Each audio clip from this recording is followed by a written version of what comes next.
Hello বন্ধুরা, প্রিয়া ইপসা কিচেনে তোমাদের সবাইকে স্বাগত। আজকে তোমাদের সাথে শেয়ার করছি নিরামিষ কচু আলুর তরকারি।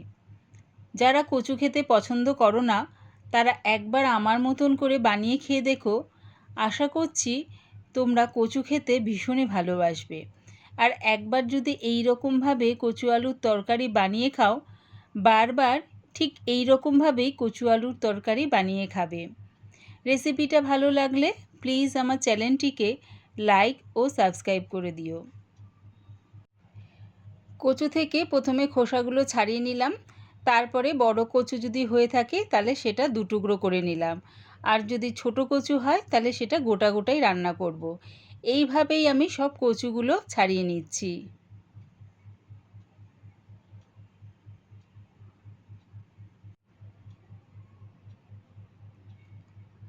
সব কচুগুলো ছাড়িয়ে ভালো করে ধুয়ে নিয়েছি। আর কচুর তরকারির মধ্যে আমি একটু আলু ব্যবহার করছি। তোমাদের যদি ইচ্ছা না হয় তাহলে এর মধ্যে আলু দিও না। আলুগুলো ঠিক এরকম ডুমো ডুমো করে কেটে নিয়েছি। গ্যাসটাকে হাই ফ্লেমে রেখে একটা কড়া বসিয়ে দিলাম এর মধ্যে বেশ খানিকটা সর্ষের তেল। তেলটাকে প্রথমে ভালো করে গরম করে নিয়ে তারপরে দিয়ে দিলাম আলুগুলো উল্টে পাল্টে লাল লাল করে ভেজে নেব।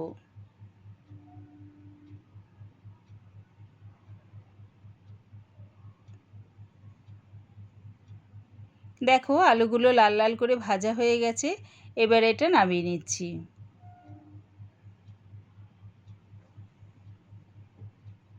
ওই তেলের মধ্যেই দিয়ে দেবো কচুগুলো দিয়েও একটু লাল লাল করে ভেজে নামিয়ে নেব।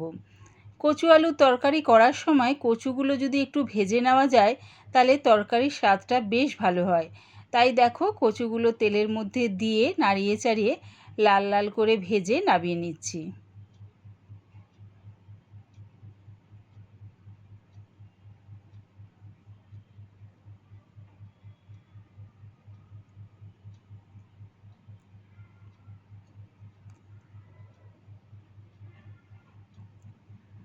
ওই তেলের মধ্যে ফোড়নের জন্য দিলাম দুটো শুকনো লঙ্কা, একটা তেজপাতা দুটুকরো করে দিলাম হাফ চামচ গোটা জিরে। ফোড়নের থেকে যখন একটা সুন্দর গন্ধ বেরোবে তখন দিয়ে দেবো আমি দুটো মাঝারি সাইজের টমেটো পেস্ট করে রেখেছিলাম, সেটা দিচ্ছি 1 চামচ আদার পেস্ট। সব কিছু একটু ভালো করে কষিয়ে নিচ্ছি। এবারে দিয়ে দিলাম আন্দাজ করে হলুদ গুঁড়ো, হাফ চামচ জিরের গুঁড়ো, 1 চামচ ধনের গুঁড়ো, আর দিচ্ছি 1 চামচ লঙ্কার গুঁড়ো। ঝালটা সম্পূর্ণ তোমাদের স্বাদ অনুযায়ী ব্যবহার করো। দিলাম স্বাদ অনুযায়ী নুন। সব কিছু দিয়ে আবারও ভালো করে কষিয়ে নিলাম।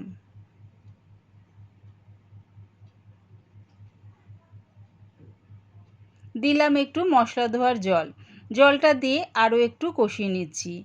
এইভাবে যদি পরপর জিনিস দিয়ে মশলাটা একটু কষানো হয় তাহলে তরকারির স্বাদটা বেশ ভালো হয়। 3 চামচ টক দই ফেটিয়ে নিয়েছি, সেটা দিয়ে দিলাম। টক দইটা দেওয়ার সময় গ্যাসটাকে আমি লোতে রেখেছিলাম আর টক দইটা দিয়েই অনবরত নাড়তে থেকেছি।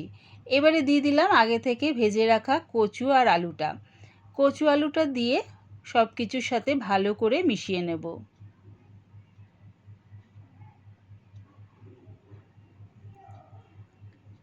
এবারে গ্যাসটাকে লোতে রেখেই চাপা দিয়ে একটু কষতে দিলাম। এইভাবে যদি গ্যাসটাকে লোতে রেখে চাপা দিয়ে কষা হয় তাহলে দেখবে কচু আলুর স্বাদটা আরও বেশ ভালো হয়। বেশ কিছুক্ষণ কষিয়ে নিয়ে চাপাটা খুলে একটু নাড়িয়ে চাড়িয়ে নিচ্ছি। কিছুক্ষণ পর আবার চাপাটা খুলে নাড়িয়ে চাড়িয়ে দিয়ে দিচ্ছি এর মধ্যে কচু আলু সেদ্ধ হওয়ার মতন বেশ খানিকটা জল।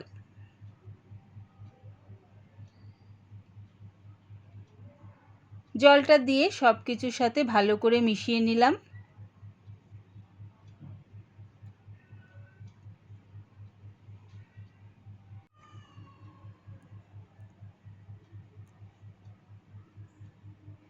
এবারে গ্যাসটাকে মিডিয়াম টু হাইতে রেখে চাপা দিয়ে এটা হতে দিলাম। কিছুক্ষণ পর চাপাটা খুলে দেখে নিচ্ছি।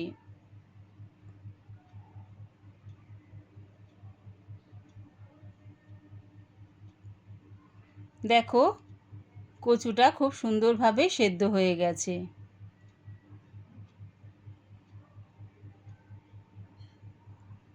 আলুটাও দেখো বেশ ভালোভাবে সেদ্ধ হয়ে গেছে।